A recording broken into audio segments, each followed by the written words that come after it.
Разрешаю.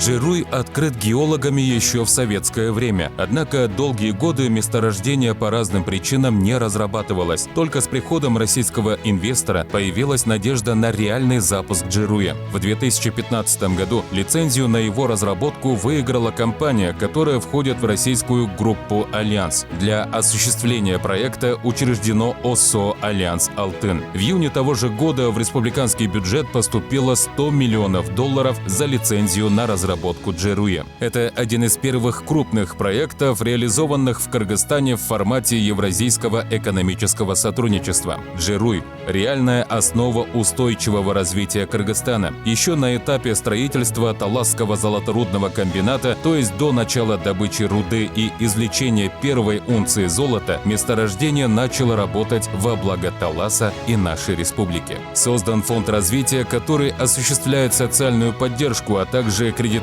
бизнес-проекты. Организована система подготовки специалистов для работы на Джируе. Внедрена современная технология извлечения золота, отвечающая международным экологическим стандартам. В марте 2021 года состоялся полноценный запуск золотоизвлекательной фабрики и хвостохранилища. Торжественное открытие Таласского золоторудного комбината прошло в прямом эфире с участием президентов Кыргызстана и России. Проект состоялся благодаря людям, вложившим в него свои силы и душу. Больше 1000 человек работали над созданием крупнейшего производственного объекта в Кыргызстане. Один из них – Султан Курманбаев. Его вклад в открытие и запуск Джируя сложно переоценить. Он работал директором производственного участка, курировал сложные технические процессы.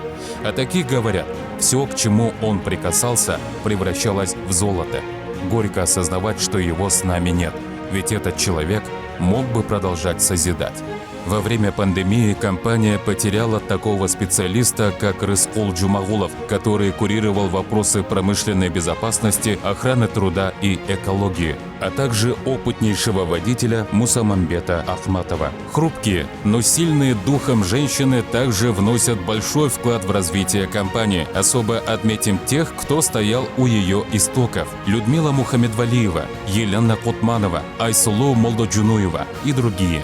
Действующий генеральный директор Альянса Алтына Сабир Рахматов в компании с самого начала, со дня открытия в 2015 году. Будучи заместителем генерального директора по финансовым вопросам, он скрупулезно выстраивал бюджет большого производственного проекта и строго контролировал все экономические процессы. В июне 2021 года он возглавил производство и сегодня уверенно управляет большим коллективом, обеспечивая стабильную работу Джируя. Его управленческий опыт позволяет сделать работу предприятия максимально продуктивной. Сабир Рахматов – отличный менеджер, который находит способы вдохновлять и объединять коллектив ради общей цели.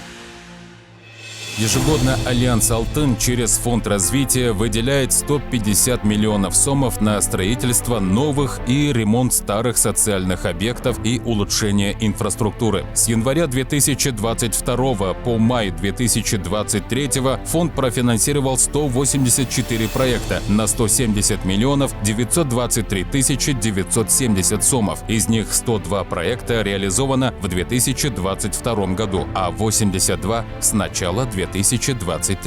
Итак, при поддержке Фонда развития Альянс Алтын в Таласской области реализовано 102 проекта, 65 областного значения, в Манасском районе 11 проектов, в Карабуринском 25, в Бакаятинском районе 9, в Таласском 42, в городе Таласе 22 проекта.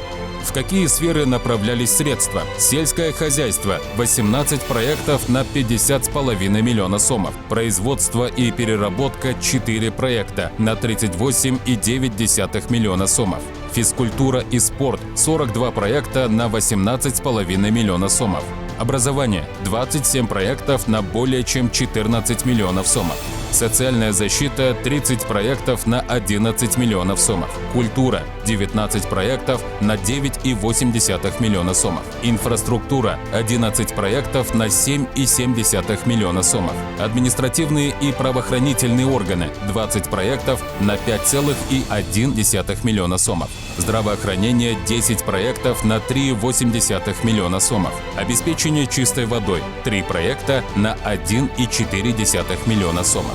По состоянию на май 2023 года компания «Альянс Алтын» выплатила более 11 миллиардов сомов налогов в республиканские и местные бюджеты. От выручки от продажи золота – более 7,5 миллиардов сомов, а отчисления в местный бюджет составили порядка 792 миллионов сомов. Кроме того, компания финансирует проведение и организацию социально-культурных мероприятий и развитие национальных видов спорта. Не остаются без внимания и реабилитационные центры, а также малоимущие семьи и местное сообщество. Главная ценность Альянса Алтына – люди. Успех и достижения компании – результат самоотверженного труда большого и дружного коллектива, готового к новым вызовам и новым прорывам на благо страны. В настоящее время на месторождении Джируй работают 829 сотрудников, многие из которых – жители Таласской области. Специалисты с иностранным гражданством составляют 3% от общей численности персонала. Вопросы экологии и охраны окружающей среды являются приоритетными в деятельности Альянса Алтына. На золотоизвлекательной фабрике применены самые современные технологии по обезвреживанию и фильтрации конечных хвостов с последующим складированием полусухих кеков на хвостохранилище. К слову, хвостохранилище на Джируе – одно из самых безопасных не только в Кыргызстане, но и во всем СНГ и предусматривает несколько уровней защиты.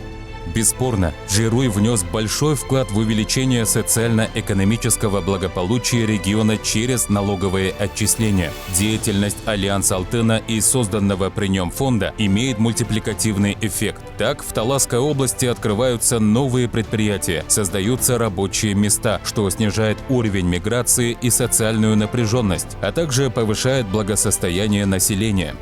Фонд развития Альянса Алтын на систематической основе оказывает материально-техническую поддержку областному управлению МВД. В Бекмулдинском Айлыкмөтү был открыт новый участковый пункт милиции, а по всей области установлены камеры видеонаблюдения. При поддержке компании усилена работа по сохранению и восстановлению популяции диких животных, в том числе краснокнижных, обитающих близ месторождения Джируй. Установка шлагбаума и поддержка местного общества охотников и рыболовов способствовала пресечению деятельности браконьеров. Выдача лицензии на охоту на сегодня запрещена. В скором времени будет реализован экологический проект по зарыблению рек Таласской области амударинской форелью.